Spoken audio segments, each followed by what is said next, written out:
Welcome to Just Wanna Quilt, a research podcast coming out of Tulane University Law School, where we explore all kinds of things, stories about quilting, tools, field trips, maybe some famous quilters stop by, and of course a little bit of copyright thrown in just for fun.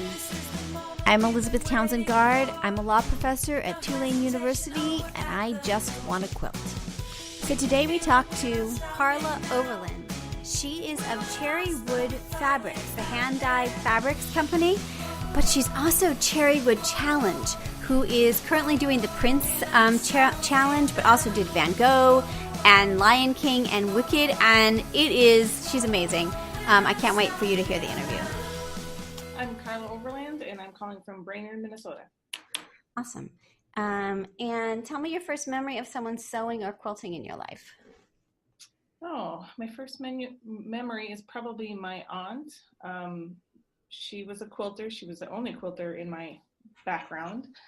And going to her house at Christmas time and going through her stacks and stacks of quilts on her bed and looking at her really cool sewing machine that was in a hexagon cabinet and just being fascinated with that. And so I was at Quilt Market last year, where your Van Gogh display was, the exhibit, and it was breathtaking. It was stunning. It stands out from the crowd in a way that's just like everything great. So I'm like madly in love with the work that you're doing. That's the first part. So totally, this is not hard-hitting journalism. This is kind of how awesome are you? Also, we have people that help out on the project, and we call them the Quilting Army. And they went to Paducah, and they all kept. Were you at Paducah? Is that where Yeah, you were. Were you at Paducah? Yeah. I think you were at Paducah. Yes. They just kept each buying. They were supposed to bring back surprises for me because I couldn't go, and I got many versions of your fabric. They just kept buying your fabric. So I got different packets of things. So I've been using your fabric, and the fabric, for those that don't know, is hand dyed, and it feels like suede. And it's really cool. So I've been using them for a paper piecing project, and it's just been really, really cool. Okay, so that's just to know sort of what I know about you. And what I thought we'd chat about is first about Cherrywood Fabrics, and then about the challenges. Does that work for you? Sure. Okay, cool. So tell me a little bit about sort of how Cherrywood Fabrics began. Well, it was started over 30 years ago by a woman named Dawn Hall, and she took a dyeing class and started dyeing fabric in her basement and in her washing machine. And she came up with this fabulous suede look that we've become famous for. And she started bringing her fabrics to quilt shows, and of course it was a hit because not only was she dyeing in gradation, like other hand-dyed fabric you'd see dyed in gradation, but just coming up with really amazing colorways and this beautiful suede texture. And I came into the picture after I was in the advertising business, and I was getting kind of burned out, and I had come across Dawn by joining the local quilt club, of course. And she was looking for a partner, and I was looking to get out of advertising, so it was very much serendipity that we connected. And let me ask you a couple questions about that. So did you, is it like it's the intellectual property side of it? Because these look so specific, there's a specific look to your fabric. You know it's your fabric. Like there's no doubt, like when I look through my stash, like I know it's exactly yours because it's got a particular look and feel, and it's vibrant, and it's really amazing.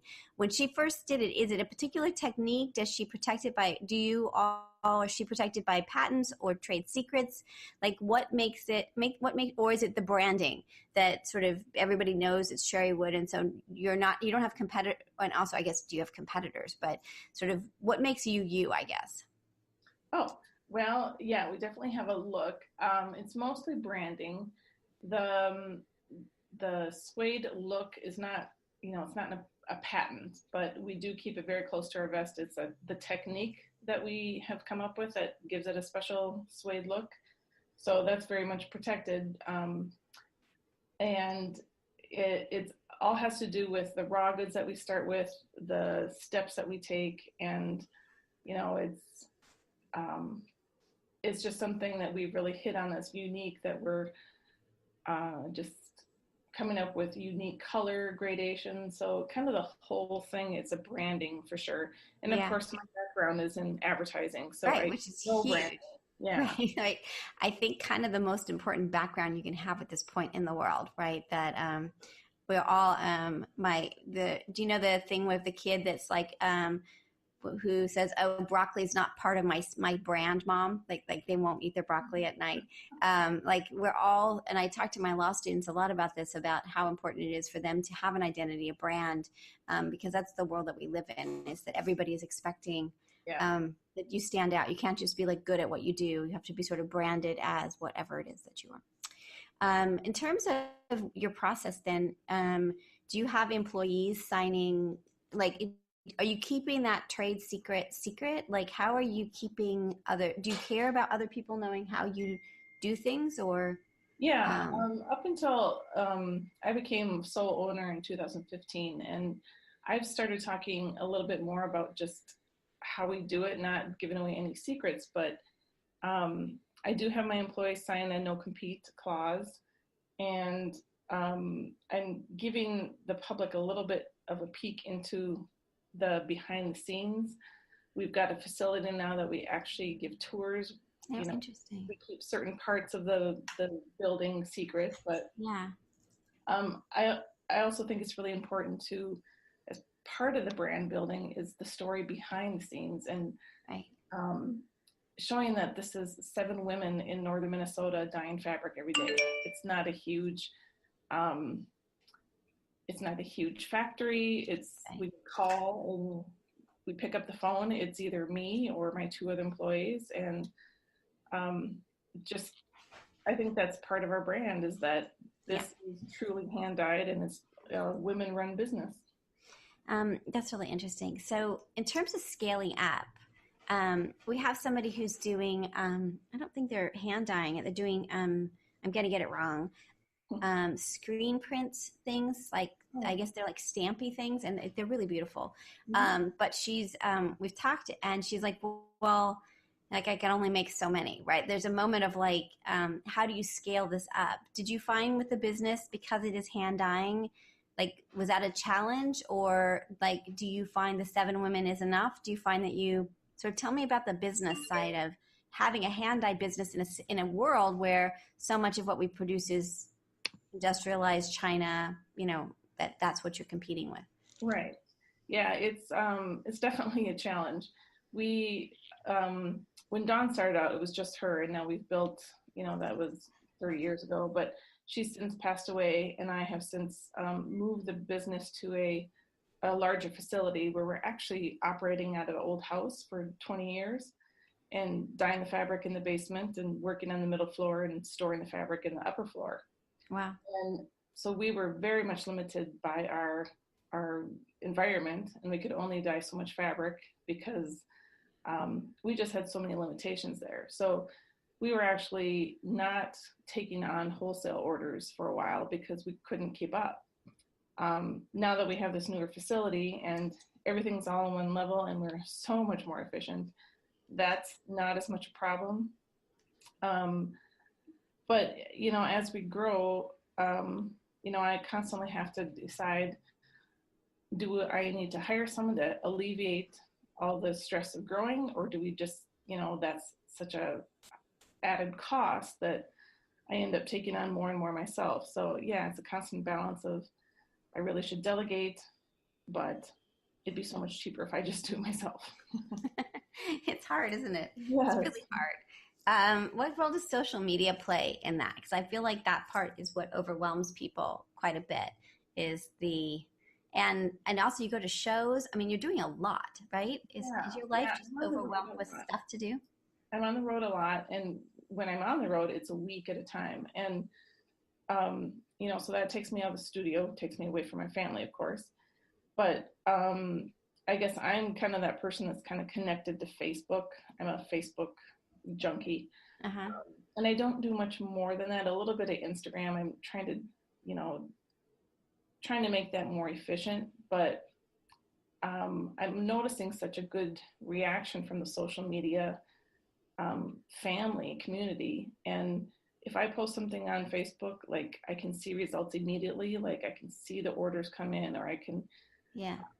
connect It's with weird, people. isn't it? Yeah. We just did it. So we're an experiment. That's, I mean, we're experiment. We all are experiments, I guess. But our project is an experiment. And yesterday we put up a shop for the first time that's just like T-shirts about Just Wanna Quilt. Mm-hmm. And the first time we did it, there was like 2 people bought, and then we like did a flash sale, right? And Yeah. like a whole bunch of people bought, because we're not like, I mean, yes, we'd like money for our project, but it's also trying to experience it. And it was really amazing to watch the sales come in. It I mean, is. you can like literally see like, okay, we put this out and then we get this X amount of people purchasing, Right. which is really remarkable, I imagine, for you. I imagine that's what you're seeing as well. Right. And you have to be ready for it, because we've learned the hard way that you may announce that, even we have this new pattern, or we have something new and we're not quite ready for it. And Yeah. then you have technical difficulties and you have a hard time keeping up. So Yeah. It's so I think cool. it's good to use it. Well, it just kind of shows that people always have it in their pocket. Everybody has a smartphone now, so everybody's connected. And Yeah. I love going to quilt shows and meeting my customers, and they'll like say something to me that'll just kind of throw me like, how'd you know that? And then I realize, oh, you're on Facebook. Right. Do that. It's so interesting. Now, how much do you think that's, so what I'm seeing is that a lot of the businesses are personality driven. We think about like Leah Day and Tula Pink. How much do you feel like who you are is based on you versus the product or the brand distinctly? Like, yeah, that's the question. Well, that's a very interesting question. For me, that's actually been a struggle over the years. Um, I had another business partner that very strongly felt that we should just talk about Cherrywood, and not put ourselves, not even our names. So for like the first 10 years I was with Cherrywood, nobody knew my name. That's And awesome. that was, I always felt that was like, yeah, but maybe we want to make the world think that we're this large company. Yeah. But the more I thought about it, the more I thought, I'm Karla. I'm an artist. I've got a story to tell. And Yeah.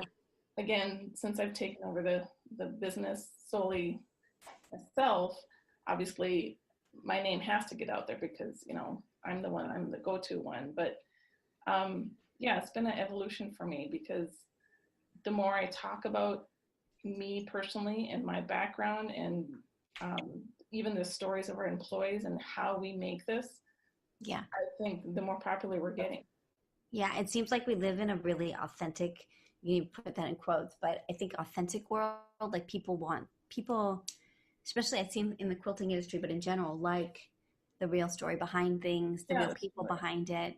It's a really interesting moment in our history, our cultural history, of like this moment of real. Like we want, we like the warts, we like the weird videos that aren't quite lit right. We're just in a very different space than even 10, I would imagine. right. And people say that computers and Facebook and everything are driving us apart, but to me, I feel like my family just keeps getting bigger and bigger, because Yeah, me too. I'm knowing my customers by name now. Yeah, it's remarkable.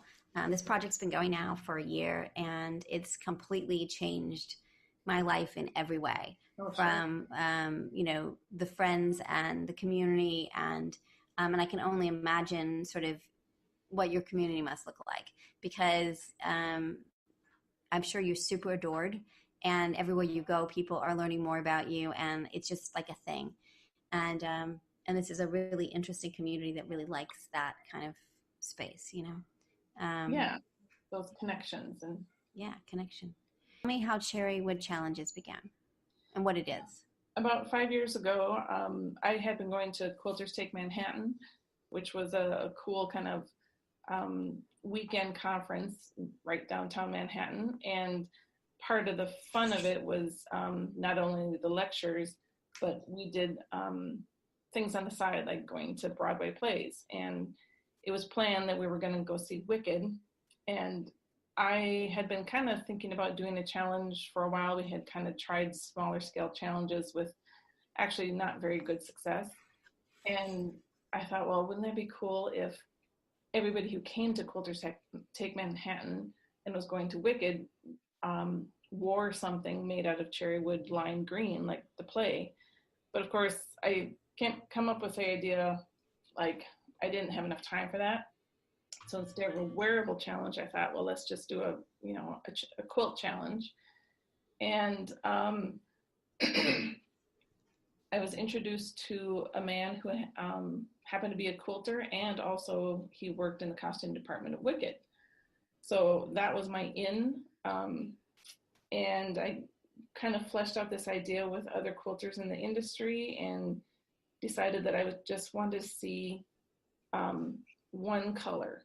You know, I've been following the Hoffman Challenge for years, and I just love challenges, but I had never seen a challenge where everything was the same size and that you only had to stick with one fabric.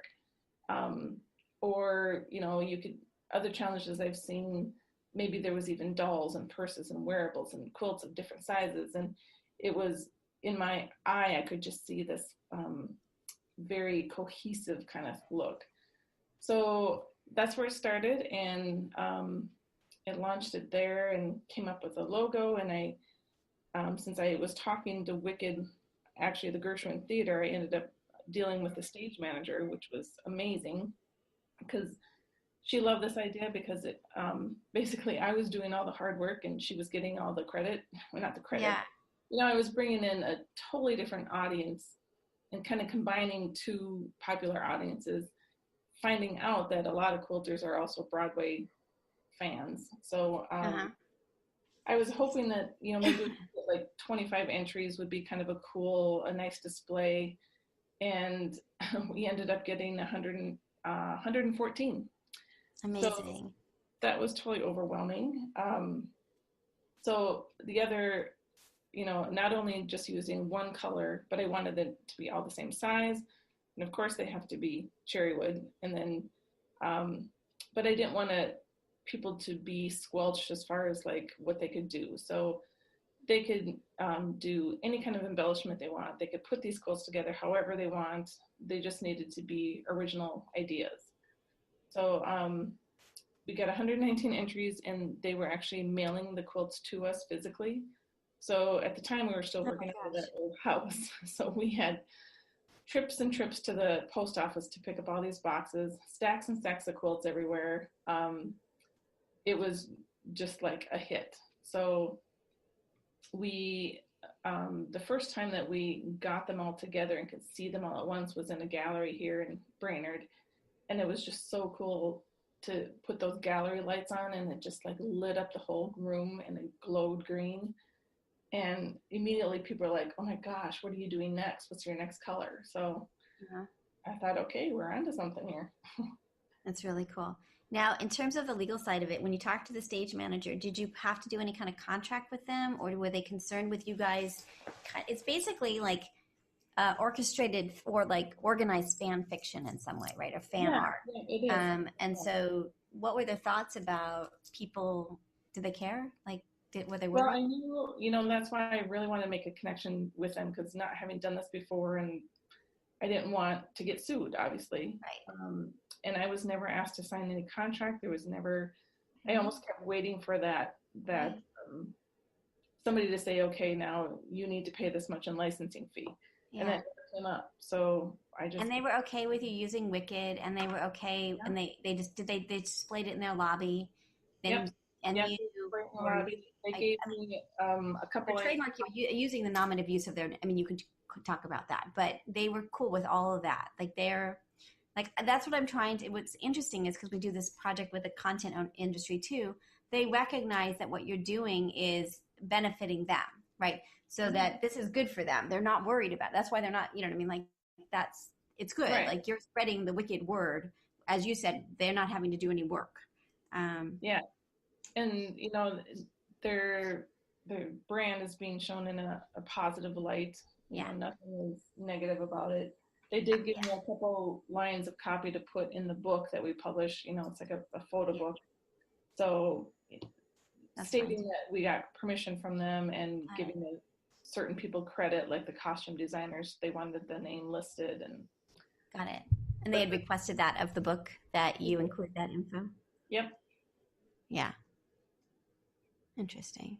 yeah, and then to have it shown in the theater, um, that was amazing. They have this TV program in New York City called Broadway Backstage. Uh-huh. They talk about what's new on Broadway, and we got shown on there. We had like a full minute given to these Wicked quilts hanging in the theater. That's so So, you know, cool. and people were, I just would love to be a fly on the wall because you would just not expect to see something made out of fabric hanging in the theater. And I would just love to know what they were thinking. Like, what am I looking at? Is this a painting? Is this fabric? Right. Yeah. Well, it's, I have to say, when I saw, you did, then you did, before, I'll tell you my story in just a second. So you did Lion King. Is Lion King the next one that you did? Yeah. And that's kind of a funny story. I kind of figured that I'd be doing another Broadway play, but I thought I don't have any other connections. So I asked the stage manager of Wicked, you know, maybe if she had any ideas or maybe could kind of point me in the right direction. And she said, well, of course you can do whatever you want, but just I would love it if you did not do Lion King, because Lion King is the longest running on Broadway and Wicked's the highest grossing, or vice versa. I can't remember. But anyway, there's kind of a playful competition between the two. So I'm kind of a rebel. So if you tell me not to do something, we will do it. You're like, yeah, I get it. I got a little rebel in me. You want me to do it, there must be something there. So Right. that really helped me in my pitch. You know, look what I did with Wicked. And Right. um, of course, now I'm dealing with Disney. So I'm sure you're going to ask me about that. Yeah. How did that go? Well, better than I thought. I mean, I knew for sure I had to have, I wanted to call it Lion King, and I knew I had to have permission for that. And it took me a lot longer to find the right person to talk to. I ended up finding somebody from the legal department, and they said, hey, this is a cool idea, love what you did, but it's just not something that we're interested in. So I finally got that answer about 2 weeks before I was ready to launch this whole thing. So I had to backpedal a lot, and I thought, well, I can call it King of the Jungle because that phrase is not copyrighted. And changed my logo. I just changed the whole thing, launched it, announced it. We started out King of the Jungle. I thought, you know, people still might pick up on that Broadway part of it. But 2 weeks into it, I got another phone call from the marketing department, good old marketing from Right. me. And it was Disney Theatrical Group. So it's not the whole Disney entity, it's a smaller part of it that runs the Broadway play. So they can make their own decisions somewhat. And once they figured out what was happening, they called me and said, this is great, this is amazing, we want in.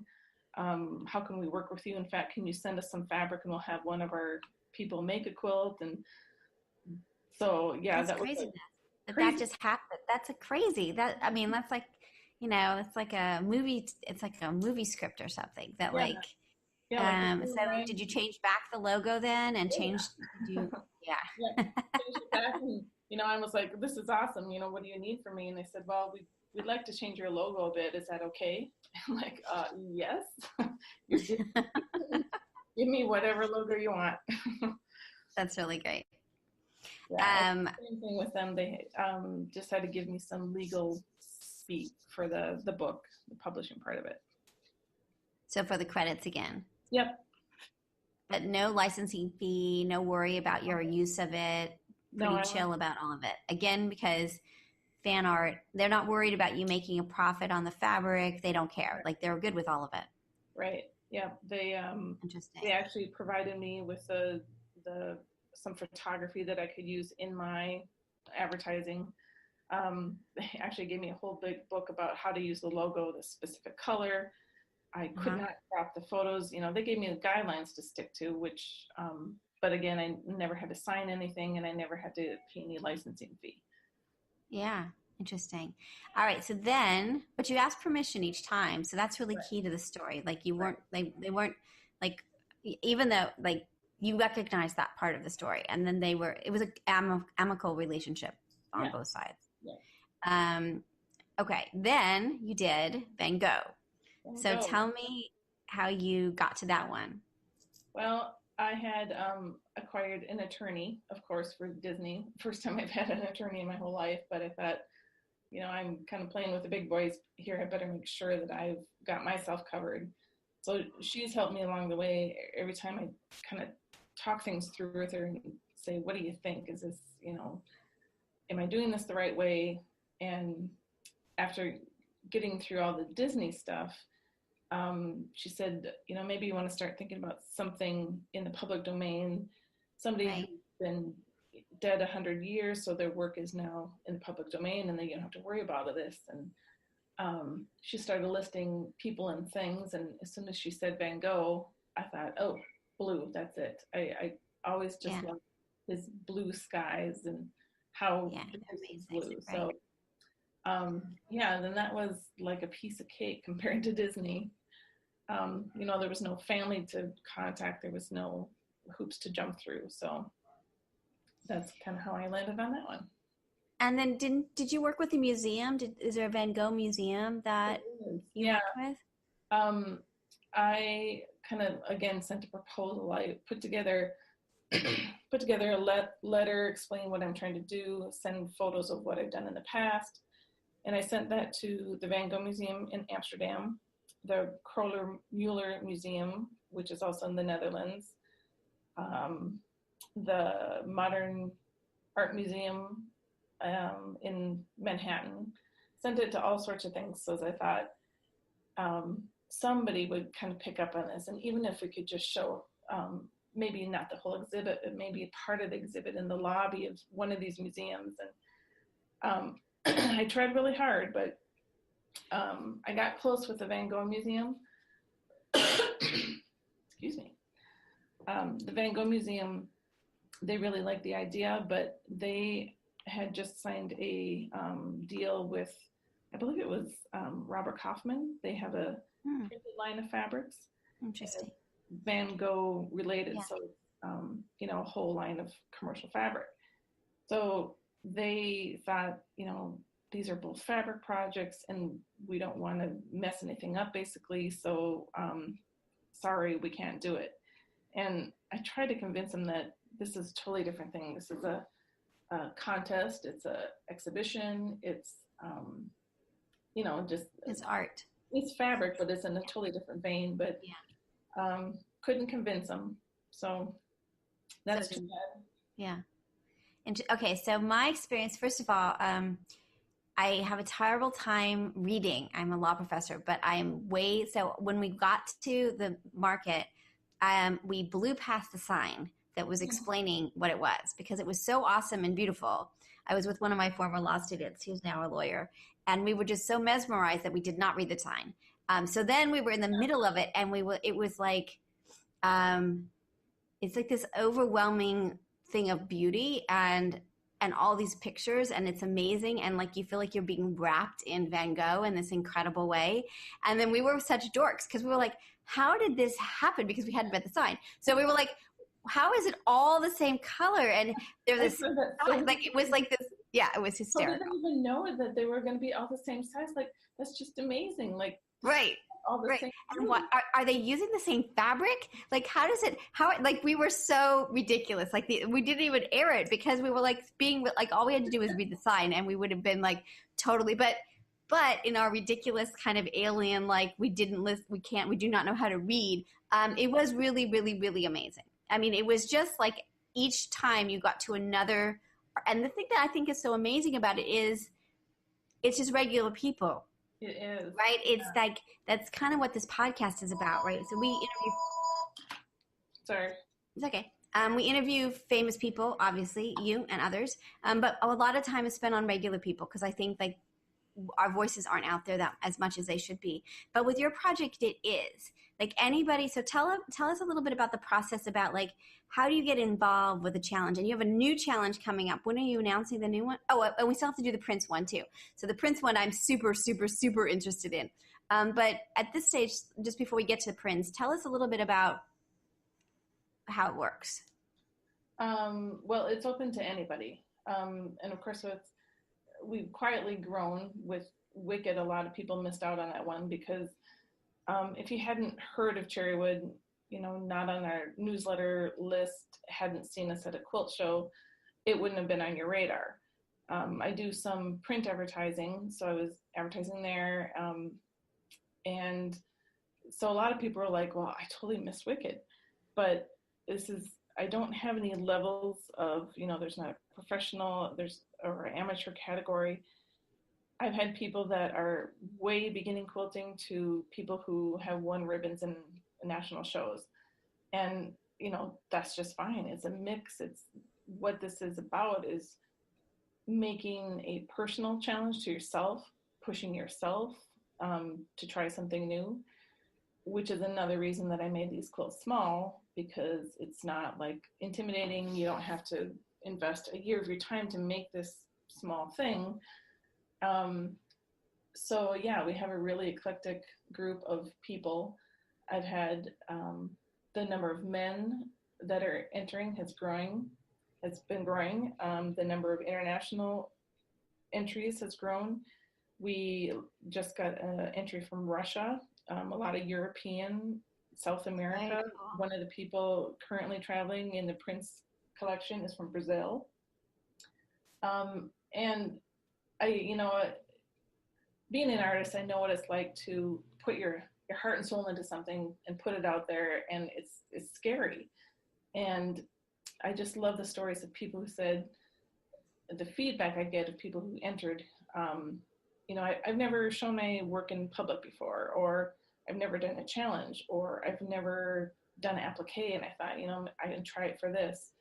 Or I think I'm getting a lot of even painters and mixed media artists. Interesting. Never worked with fabric before, less cherrywood. That makes sense. So right? of course, I've never used cherrywood before. Hey, I love this fabric. Right.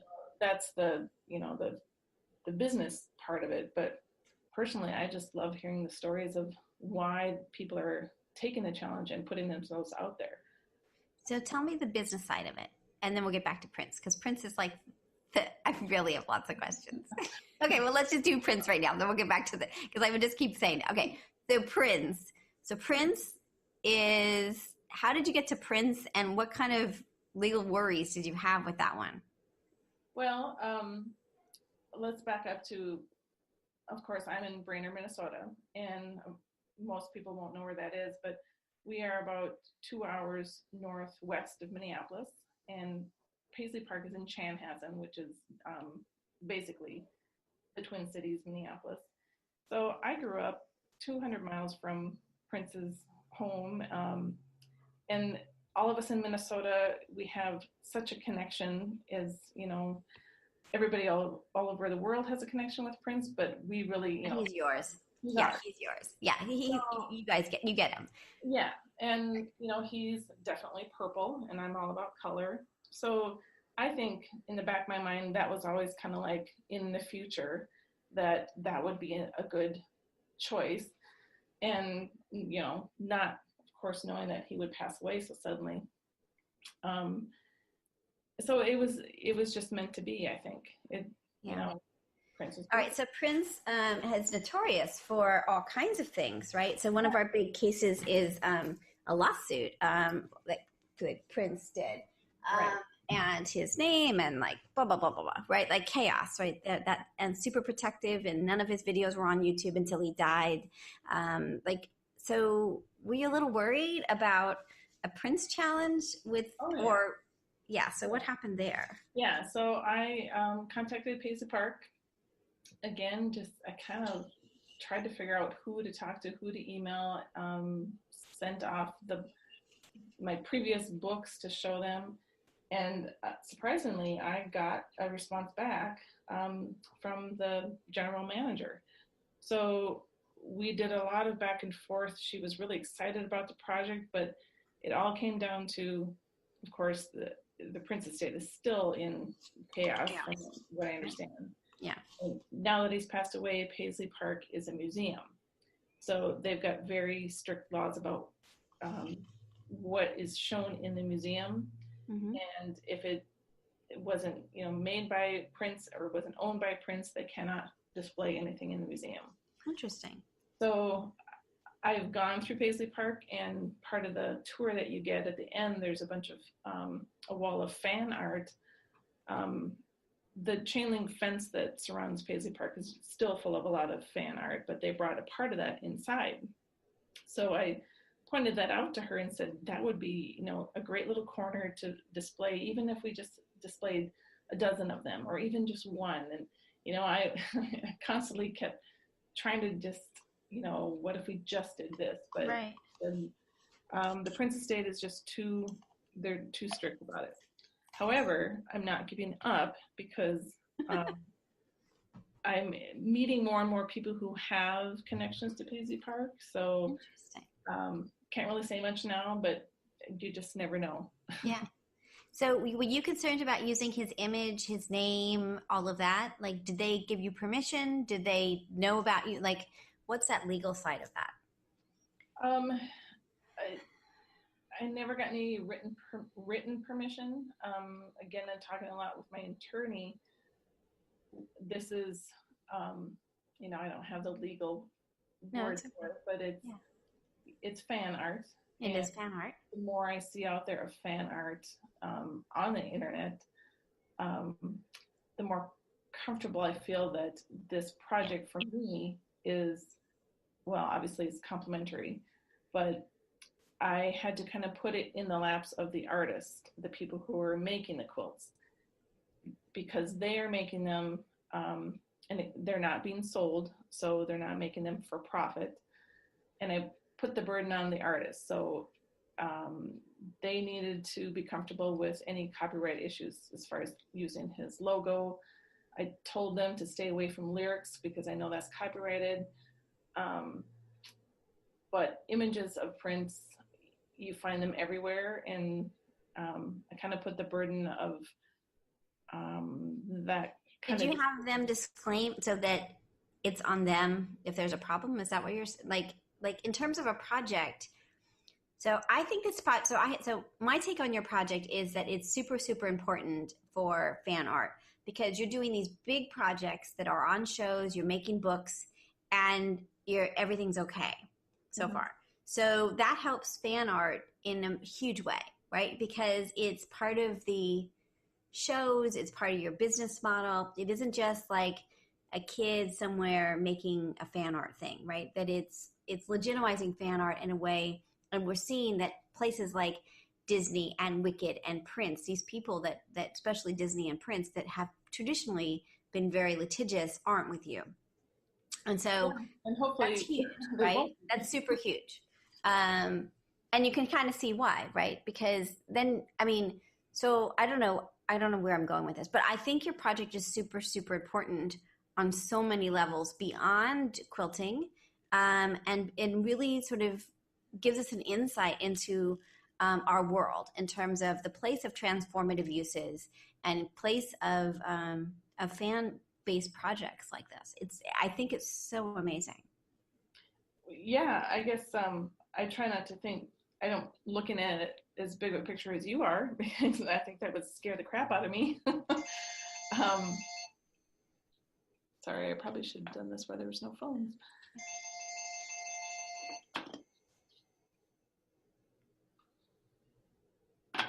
Okay. What was the question again? Oh, just like, I don't think there was a question, so it's my fault. So I kind of admiring it. So I guess my question really is, to those out there that are, so I get these questions all the time, and people worried about things all the time, which is like, oh, well, I'm going to use X, and I'm worried, I really like this, and can I put it into a quilt, and I'm afraid of showing it, and am I going to get sued? And like, they're all very worried about lots of little uses of cultural materials. Do you have people ask you this question, or do you have any advice for people if they're using individual projects and then the bigger projects like yours? Well, I was asked that a lot with the Prince Challenge. And my response would always be, change it enough to make it your own. Put yourself into it. Just the act of changing a photograph to fabric is not enough usually. That's right. Yeah. What's that term for? Well, I mean, it's the transformative use thing. If you're Yeah. just right, so as long as you're like modifying it, putting something else into it, commenting, criticizing by what you're doing, the law likes that. They don't like exact copies. They're not super keen on that. Yeah, so I would answer to the people who would ask me about what they could use in the Prince Challenge. Change it up a bit. Yeah. So it's not directly obvious that you're copying. And I feel like that's easy to do in quilting because of the stitching and just the process of making a quilt is so different. I mean, it's not like we are taking Prince's music and trying to rip it off. We are making fan art. Fan art, that's right. So do you think that the work that you're doing, so let me back up. So when people submitted the work, did you require them to include where they got the photos from or their inspiration or are you doing any provenance on where that stuff comes from? Well, we do ask for an artist statement, and a lot of people kind of give us the background. Many people, if they used an image from another artist, I noticed that they would list that artist. Maybe it was a painting or a photography that they used. And I also, in the detailed information, I pointed people to a website for common use images. Yeah. And kind of, so educating people about what is free to use and what's not. That's great. I learned a lot, and hopefully, a lot of people learned a lot about. It's really cool. That's great. That's huge. I think that kind of project educates people in enormous ways. I'm trying to do, I'm going to do a thing at QuiltCon this year, which is called Quilting Copyright. It's a workshop that teaches copyright while you're quilting, which I think is what you're doing, which is that they have to sort of start to think about like, what is my idea versus my resources? How am I transforming it? When do I need to get permission? What am I selling it? Am I not selling it? Like what context am I quilting in? All these issues matter for copyright. It's not just a straight stop. It's not a stop sign. It's more nuanced than that. And I certainly didn't intend to get there from my first idea of, hey, let's do a challenge. But I have learned a lot along the way for sure. Okay, so let's just quickly do the economics. So how many people, so why is this challenge good for you? Why are you doing this on sort of a business side, an economic side? Can you give us a little insight into that side of the challenges? Like how many people buy the packets? Like where's the, right. Yeah. So the best part for me is to get my product into people's hands. So this was a tool for me to do that because especially for my fabric, if you see a picture of it, it's just not the same as touching it. So totally true. By this challenge, I want more people to actually have that fabric in their hand because once they feel it, I've got a huge chance of them becoming a return customer. Yeah. And do you see that with the challenges that giving them and that's sort of the business model. That's why you're brilliant. When I saw this, like when I finally did read the sign and understand what was going on, I was like, okay, you're so brilliant because they're getting a little bit, they have a focus, and then they can get addicted to your fabric. That's kind of they have to use it to, sometimes I feel like a pusher, a drug pusher, and I've got addicts out there, but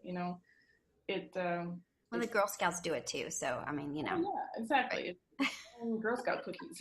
Right, exactly. So of course, I'm a business, and the bottom line is I got to make money. Yeah.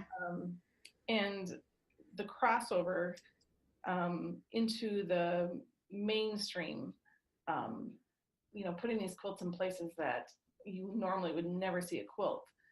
that, that benefits me as Cherrywood, but I think that benefits the whole quilting industry. Yeah. Because we're constantly being asked, so what do you do for a living? I'm a quilter. And the first thing people say is, oh, my grandma made quilts. Right. Exactly. And I know. we are constantly working against that Yeah. idea of what people think quilters are. So this Yeah. is kind of my little, my part of trying to educate people, I guess, of what Yeah. to do with fabric. Yeah, but we sell a lot of these bundles, and um, I know what it's like to think you're going to do something and life gets in the way and it doesn't happen. So, of course, not everybody who buys a bundle ends up getting the quilt finished and submits it. But we do put a registration fee on the fabric when you buy it. So when they buy the packet, they're basically registered for the challenge. So I like to say you've got skin in the game now. You've paid your registration fee, so now you got to do it. And we kind of worked through how we were going to do that too. I'm now taking submissions on a website called Art Call. Yeah, I saw that. Right. Yeah, which a lot of, Quilts Inc., that's pretty much become the norm for how to enter a quilt. Mm-hmm. But my challenge is a little different because you have to use certain colors and you have to buy the fabric from me. So I kind of lost my train of thought there, but Well, just that you can't just sign up on Art Call, right? That right. you have, it's more complicated than that. Yeah, it requires a purchase. So yeah, that's it was easier for me because I go to quilt shows. I don't know the names of the customers buying the fabric. So once they finish the quilt, that's when they give me their name, their address, their artist statements, and all that. So it was easier for me to collect the registration fee up front at the time of purchase. Oh, that's really interesting. That makes sense. And then tell me the impact, and I'm sure we're over time, but so once they bought the fabric and then they enter, and then you have judges and you choose them. Yeah. Then they go on tour. Sometimes there's a book. Sort of, what's the sort of, there's got to be some cost to you for this as well, because there's got to be like a lot going on your side.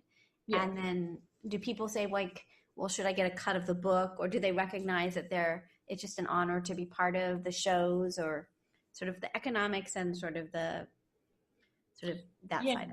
Most people don't realize what goes on behind the scenes, of course, of anything.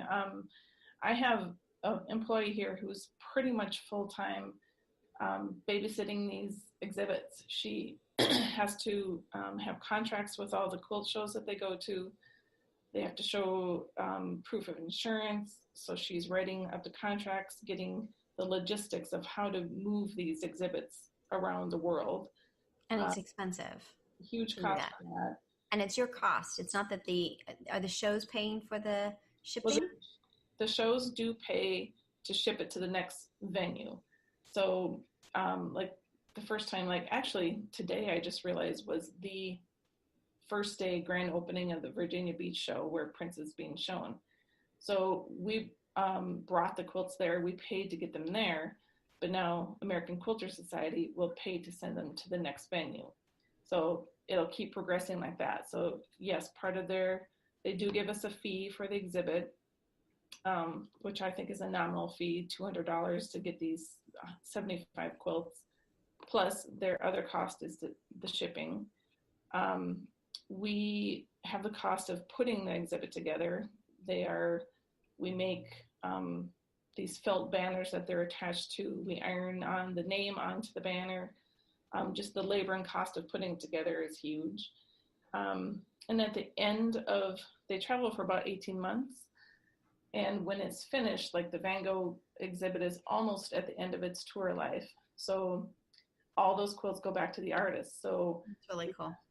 Box them up and pay for all that shipping and handling, which is, it was over $2,000 last year to return all of these quilts back to the people. That's amazing.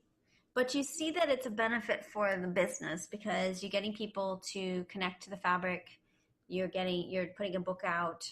You're doing other things and that it's about marketing in some way, right? That people are seeing your fabric in a way that you couldn't get to them without the challenges. Oh yeah. By far, it's the pros far outweigh the cons. You did mention earlier that we have a book, and we have been publishing a book every time. So we're on our 4th publication for, the book has gotten larger. We've gotten more quilts. We've accepted more quilts to keep them. Not only are we getting more, and we're keeping more. So we've got the cost of the book, which we just printed 500 Prince books, and they're all spoken for already. So I've already got a reprint. That's amazing. And are you doing self-publishing? Yes. And are you doing it through, we talked to Leah Day about self-publishing, and then I know, are you doing it through like a Create Space, or are you doing it on a private, like what's your strategy for self-publishing? Well, I'm designing it myself. I'm using InDesign. I was in advertising, was always designing catalogs, so this is right up my alley. So I design it myself. My husband does all the photography and all the processing of the images, and I basically get my own PDF file together and send it off to a printer. And I'm using Frederick Printing out of Colorado because I was referred to them by Sakwa. I love their books, and they had used them. So I'm not really working with the publisher. I'm basically just working with the printer. That's really interesting.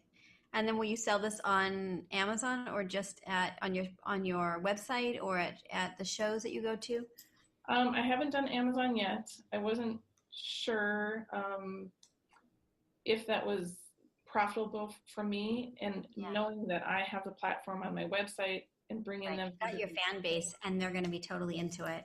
Yeah. So there's no real need to go outside of that. So I haven't made that leap. I don't know if that's necessary or not. Yeah. Interesting. Well, are you going to be we have a booth at Quilt Festival. Oh, be a quilt I'll see you there.